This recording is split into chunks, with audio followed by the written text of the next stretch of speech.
Assalamualaikum warahmatullahi wabarakatuh. Perkenalkan, nama saya Ahirah Rahab, NPM 23140059, Prodi PGSD, mata kuliah Pengembangan Media Bahasa Indonesia, dosen pengampu Ibu Monika Teresia MPD. Baik, di sini saya akan membuat video tugas UTS yang dimana pertanyaan pertama yaitu seberapa pentingkah media pembelajaran dalam proses pembelajaran. Media pembelajaran memegang peranan sangat penting dalam proses pembelajaran. Keberadaannya mampu meningkatkan efektivitas dan efisiensi proses belajar. Proses belajar atau transfer pengetahuan antara pendidik dengan peserta didik. Pentingnya media pembelajaran ini bisa dilihat dari berbagai aspek seperti meningkatkan motivasi dan minat belajar. Media pembelajaran yang menarik dan interaktif dapat meningkatkan motivasi dan minat belajar siswa. Visualisasi, audio, dan interaksi yang disajikan mampu membuat materi pembelajaran lebih hidup dan mudah dipahami, sehingga siswa lebih antusias untuk belajar. Yang kedua, memperjelas pemahaman konsep-konsep. Media pembelajaran yang tepat dapat membantu siswa memahami konsep yang abstrak atau sulit dipahami. Misalnya, penggunaan diagram, animasi, atau simulasi dapat memperjelas konsep-konsep dalam ilmu fisika atau matematika. Media juga dapat menyajikan informasi kompleks dengan cara yang lebih sederhana dan mudah dicerna. Yang ketiga, memvariasikan metode pembelajaran. Penggunaan media pembelajaran ini memvariasikan metode pembelajaran sehingga proses belajar mengajar tidak monoton. Hal ini penting juga untuk menjaga agar siswa tetap terlibat aktif dalam proses pembelajaran. Yang keempat, meningkatkan efektivitas pembelajaran. Dengan menyajikan informasi secara menarik dan interaktif, media pembelajaran dapat meningkatkan daya serap dan pemahaman siswa terhadap materi pelajaran. Siswa ini dapat belajar dengan lebih efektif dan efisien karena informasi disajikan secara terstruktur dan dipahami. 5. Memfasilitasi pembelajaran jarak jauh. Dalam era digital saat ini, media pembelajaran sangat penting untuk mendukung pembelajaran jarak jauh, seperti platform online, video pembelajaran, dan aplikasi edukatif, memungkinkan siswa untuk belajar kapan saja dan di mana saja. Yang keenam, meningkatkan keterampilan. Yang ketujuh, menyesuaikan dengan berbagai kebutuhan belajar. Dengan media pembelajaran ini, dapat disesuaikan dengan kebutuhan belajar siswa, termasuk siswa dengan disabilitas belajar. Media yang dirancang secara inklusif dapat memastikan bahwa semua siswa memiliki kesempatan yang sama untuk belajar dan berkembang.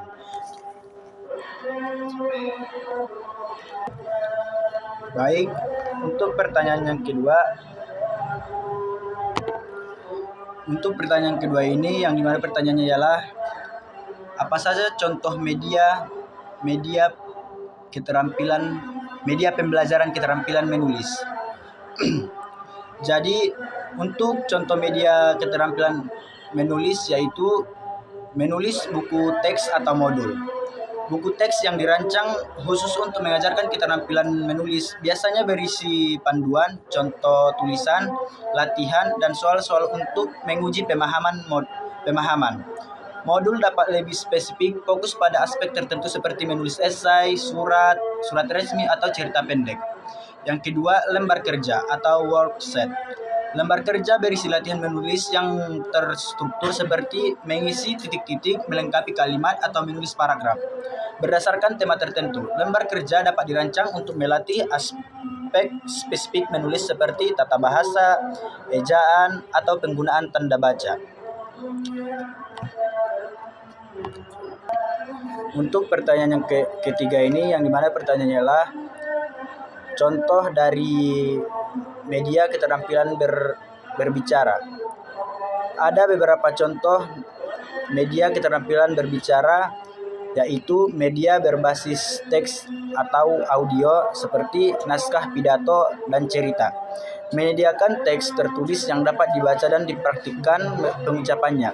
Bisa berupa pidato formal, cerita pendek, atau dialog. Audio recording model. Rekaman audio dari pembicara yang fasih dan jelas bisa digunakan sebagai contoh pengucapan.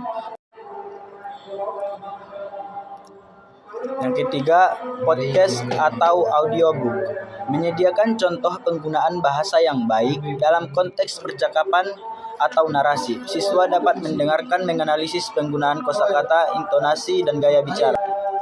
B. Media berbasis audio visual seperti video tutorial berbicara, video yang menjelaskan teknik-teknik berbicara di depan umum seperti kontak mata dan bahasa tubuh. Contohnya, video yang membahas cara mengatasi gugup saat berbicara. Yang kedua, video pidato inspiratif. Video pidato dari tokoh-tokoh inspiratif dapat menjadi contoh bagaimana menyampaikan pidato yang efektif dan menarik. Siswa dapat menganalisis strategi yang digunakan pembicara. J. Media berbasis teknologi. Aplikasi perekam suara memungkinkan siswa merekam suara mereka sendiri dan menganalisis kemampuan berbicara mereka. Mereka dapat mendengarkan kembali rekaman yang mengidentifikasi area yang perlu diperbaiki. Software pengolah video memungkinkan siswa membuat video presentasi atau simulasi percakapan. Siswa dapat berlatih berbicara di depan kamera dan merekam penampilan mereka. Yang ketiga, media berbasis interaksi langsung, seperti role playing atau permainan peran. Siswa berperan sebagai karakter tertentu dan berlatih berdialog, membantu siswa meningkatkan kepercayaan diri dan kemampuan beradaptasi dalam situasi berbicara yang berbeda. Yang kedua, debat atau diskusi kelompok. Kegiatan ini melatih kemampuan siswa untuk menyampaikan argumen, menanggapi pertanyaan, dan berinteraksi dengan orang lain. Yang ketiga, presentasi di depan kelas memberikan kesempatan bagi siswa untuk melatih mental atau skillnya dalam berbicara. Kita dapat melakukan presentasi di depan kelas. Yang keempat, simulasi atau wawancara. Simulasi atau wawancara ini bisa melatih siswa untuk menjawab pertanyaan dengan percaya diri dan terstruktur seperti simulasi wawancara kerja. Pertanyaan yang keempat yaitu contoh daripada media keterampilan membaca. Jadi ada beberapa contoh media keterampilan membaca itu. Yang pertama, media berbasis teks seperti buku bacaan beragam genre seperti novel, cerpen, puisi, komik, majalah, surat kabar, dan berbagai jenis teks lainnya. Penting untuk menyediakan berbagai genre agar siswa terpapar pada berbagai gaya bahasa dan struktur teks. Pilihlah buku dengan tingkat kesulitan yang sesuai dengan kemampuan membaca siswa. Yang kedua, teks struktur atau informatif. Artikel, ensiklopedia, laporan ilmiah, panduan instruksi, dan lain-lain. Ini membantu siswa dalam mengembangkan kemampuan membaca untuk memahami informasi faktual dan detail. Yang ketiga, teks non-fiksi dan beragam topik. Teks non-fiksi beragam topik, artikel, berita, opini, esai, biografi, dan lain-lain. Ini membantu siswa memahami perspektif yang berbeda dengan menganalisis informasi dari berbagai sumber.